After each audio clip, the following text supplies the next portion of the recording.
Et bonjour, donc lendemain de la première install là, avec intégration de l'onduleur zéro injection, 8h30, il fait -2, -3 degrés et je voulais vous montrer l'intérêt du string vertical. Donc on voit que là, tout ce qui est en toiture, eh ben, c'est givré, et le vertical lui non, et ça va être le premier à prendre le soleil.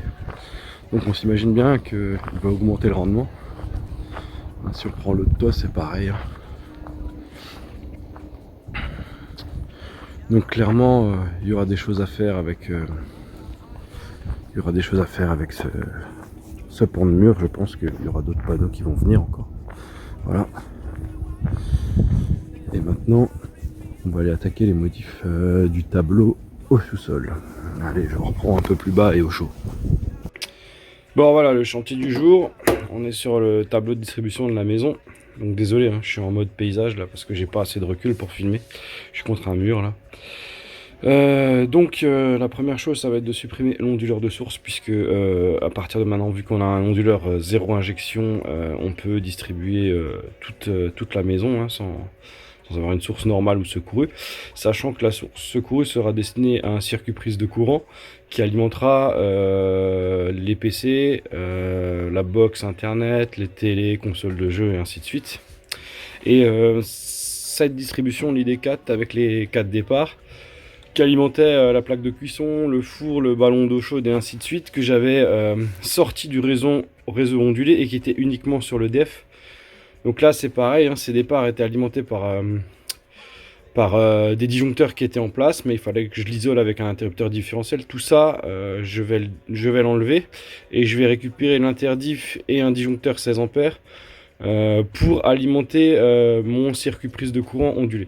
Donc il y a ces 3 départs qui vont disparaître, cet onduleur qui va disparaître, et à terme il y a un éco-compteur de chez Legrand qui va venir. Donc il faut que j'installe les tors de comptage sur la distribution EDF, sur ce qui sort aussi de l'onduleur zéro injection. Et puis je vais m'amuser à mettre des tors peut-être sur le chauffe-eau ou des choses comme ça. J'en ai 3 pour l'instant et j'ai pas encore reçu l'éco-compteur, mais au moins les tors sur les distributions principales, ce sera déjà en place. Ils seront déjà en place, voilà. Donc je fais ça, je ferai peut-être 1-2 vidéos intermédiaires, mais il n'y a pas énormément de boulot, ça va être un peu chiant parce que c'est pas mal encombré. Mais voilà, le plus gros, il était au local onduleur, quoi. Allez, je vous reprends plus tard.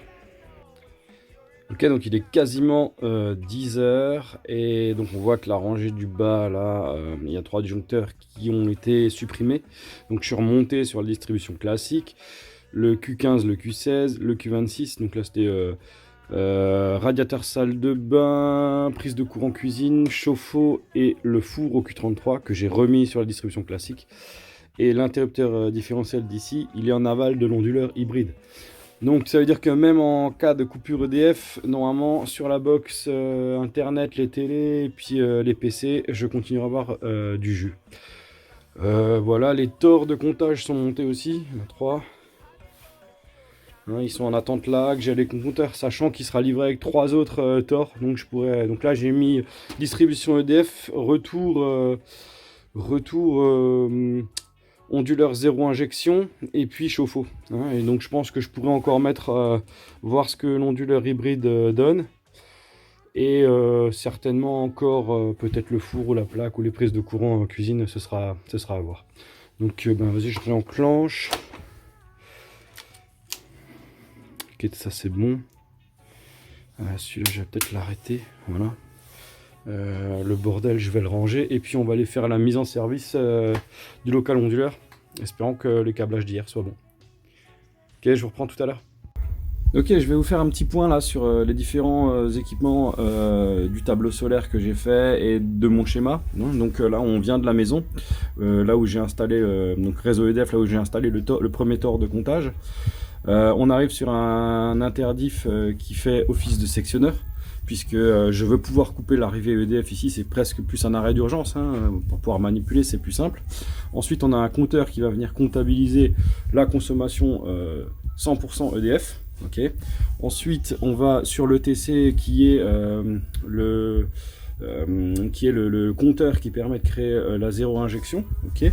Ensuite on continue, on va sur encore un interrupteur diff qui fait office de sectionneur, mais aussi de protection, et qui lui revient sur un autre sectionneur, hein. Comme ça me permet d'isoler soit l'onduleur, soit le retour, hein. Donc il est là, ok.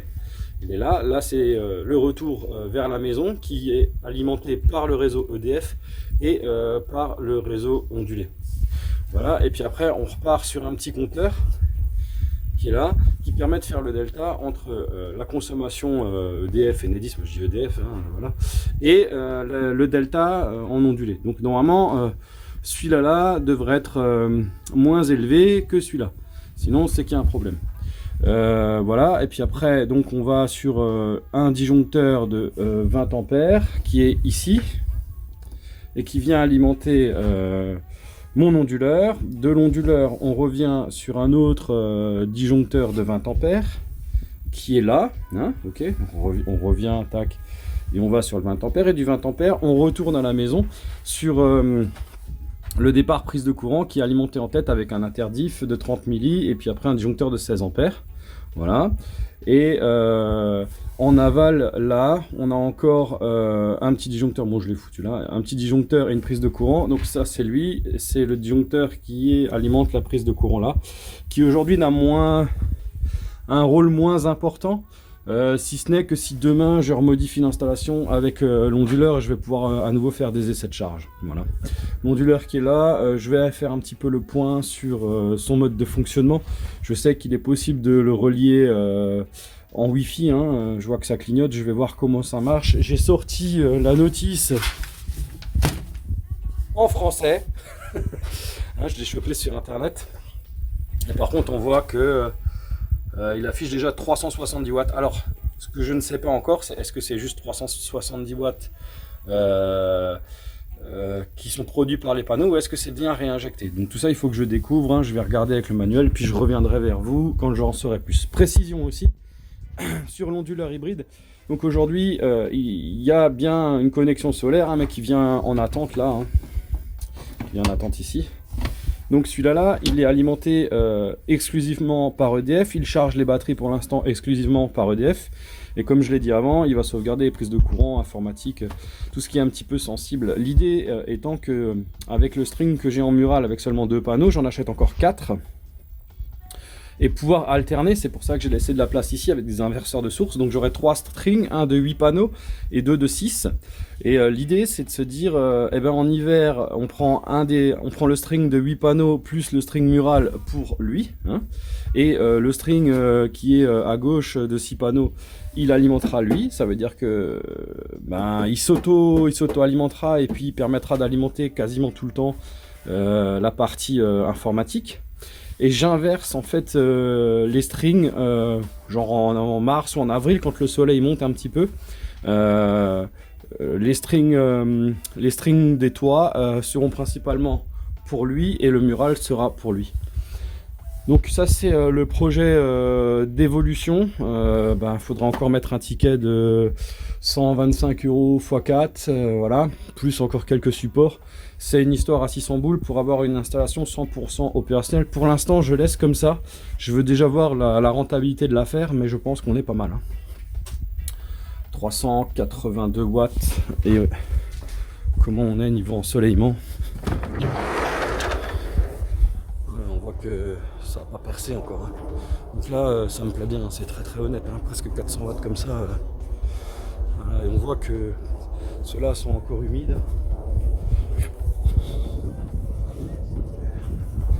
Ça va percer. Puis que là, voilà quoi. Ceux-là sont ultra rentables en fait. Ultra rentable en hiver parce que le soleil est beaucoup plus bas, tandis que là-bas avec la faible pente que j'ai, c'est moins intéressant. Voilà. Donc ici je peux en mettre encore 2 à gauche et 2 à droite, ça va être fait je pense.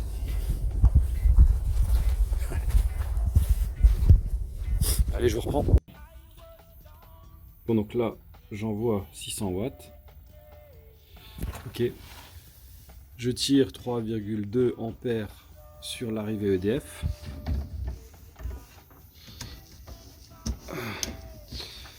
J'ai 2,60 ampères qui viennent de l'onduleur, donc ça correspond bien aux 620 watts. Et sur le retour maison, j'ai 2,46.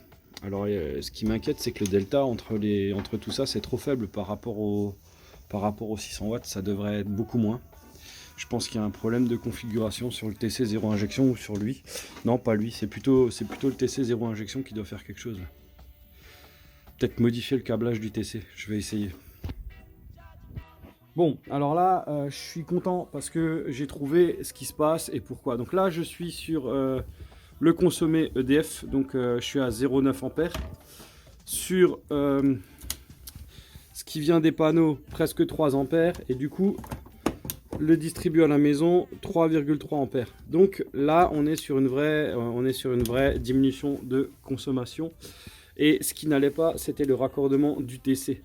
Donc au départ, le schéma était correct, hein, donc il fallait bien rentrer le neutre, sortir le neutre, rentrer la phase, sortir la phase, sauf que j'ai fait une modif à cause de l'information de la doc du compteur qui disait de rentrer la phase, sortir la phase, rentrer le neutre et sortir le neutre au même endroit pour être en 485. Et le schéma de l'onduleur dit bien de rentrer la phase, sortir la phase, rentrer le neutre, sortir le neutre et raccorder le RS 485.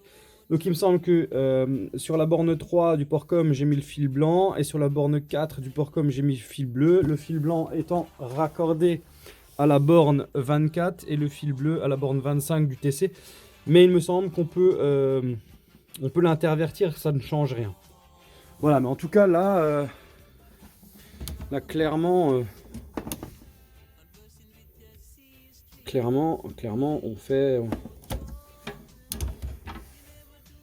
Voilà, pourquoi ça s'inverse maintenant? Bizarre. Il y a peut-être un consommateur qui s'est mis en route et qui fluctue énormément. Mais il fait quoi? Ou alors c'est les panneaux qui chutent, je sais pas. Mais en tout cas, on est... là, on en voit 3. Là, on n'est plus qu'à 0,9, 0,8. Ok, super. Donc là, on est sur quelque chose de fonctionnel, sachant que cette modif de schéma est fausse. Donc ce fil bleu là, qui passait... le fil bleu qui sortait du TC de là, que j'avais envoyé directement ici, de là à là. En fait, il faut le sortir de là et l'envoyer correctement. Hein. Donc bien rentrer la phase, sortir la phase, rentrer le neutre, sortir le neutre. Alors ça, c'est vrai avec cet onduleur. J'ai l'impression qu'avec d'autres, mon raccordement était juste. Mais en tout cas, là, maintenant, je note une différence. On envoie 785 watts.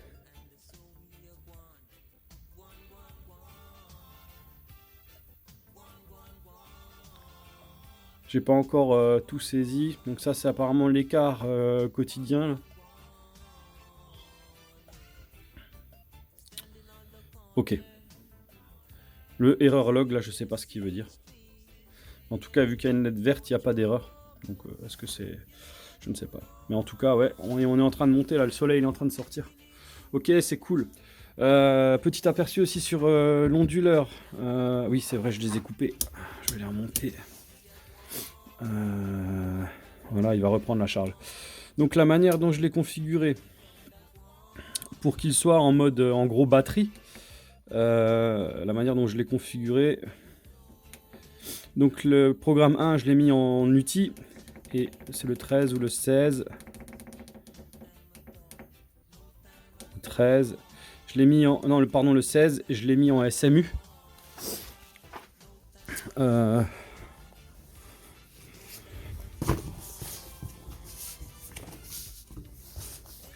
Faire le point sur ce que ça veut dire exactement, je connais pas par cœur. Mais je pense que c'est comme ça qu'il faut le configurer. Voilà. Donc, le mode UTI, le réseau fournit les consommateurs en priorité. L'énergie solaire et la batterie fourniront la puissance aux consommateurs uniquement lorsque le réseau n'est pas disponible. Voilà.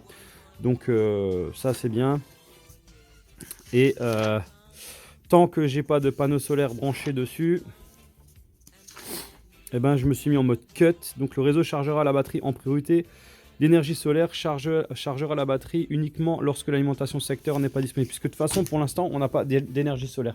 Il sera bon de modifier cette programmation lorsque j'aurai décidé d'augmenter le string mural avec 4 panneaux pour être à 6 total. En tout cas, on commence à être pas mal. Et bonne nouvelle, mon éco-compteur arrive ce soir. Voilà, j'ai encore un souci avec la clé Wi-Fi. Donc je fais tout ce qu'ils me disent. Je scanne le QR code là, il me dit invalide QR code, donc j'arrive pas à rentrer dans les confs de l'onduleur. J'ai appelé Kidiscount Solaire, le SAV doit me rappeler ce soir, on fera un petit point. En tout cas, je suis rassuré sur la production là. Je suis rassuré sur la production. Et normalement, on va voir... J'étais dessus. On va voir le Lee Today, je pense que c'est l'écart du jour. 0,7 kWh, c'est ce que j'ai économisé. Je pense que c'est ça. Sachant que je vais remettre mon point 0 et je vais remettre celui-là à 0 pour faire les deltas. Voilà. On est pas mal. 920 watts qui arrivent, mais c'est que le soleil sort là. Oulolo.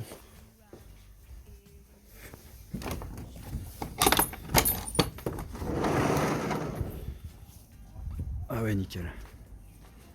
Nickel. Bon, on voit pas bien.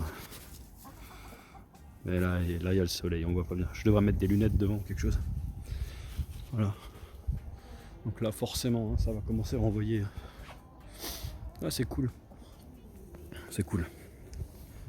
C'est cool, c'est cool. J'ai commencé à flipper un moment là. Je sais, putain, mais c'est pas possible. On va voir ce que ça dit. Bizarre parce que là, il clignote un peu à la même vitesse, alors je me pose des questions quand même. On va voir. Il y a peut-être à affiner des choses, notamment avec lui qui fait la 0 injection. À voir.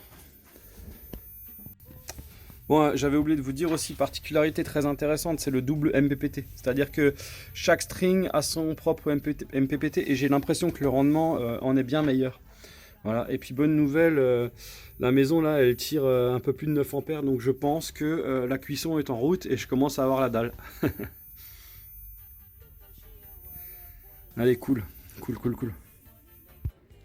Bon voilà, il fallait que je termine cette vidéo, donc je vais la finir comme ça parce qu'en fait j'avais pas de fin, je savais pas où j'allais. J'ai fait énormément de choses aujourd'hui en dehors de l'installation solaire. J'ai bien reçu mon éco-compteur, donc ça c'est top. Je sais pas si je vais le mettre encore en place avant les fêtes parce que là j'ai fait énormément. J'ai bossé hier soir tard, j'ai vachement bossé aujourd'hui. En tout cas, je tiens à m'excuser pour les petits soucis techniques de son sur les vidéos. Ça va devenir mieux normalement. Et puis, je vous remercie pour votre attention. Désolé pour les petites longueurs aussi, hein. C'est pas toujours évident d'être très très concis tout en essayant de démystifier au maximum. Si vous avez besoin de précision sur l'ensemble de l'installation ou sur des choses qui n'auraient pas été claires, n'hésitez pas à les mettre en commentaire et puis j'essaierai d'y répondre au mieux.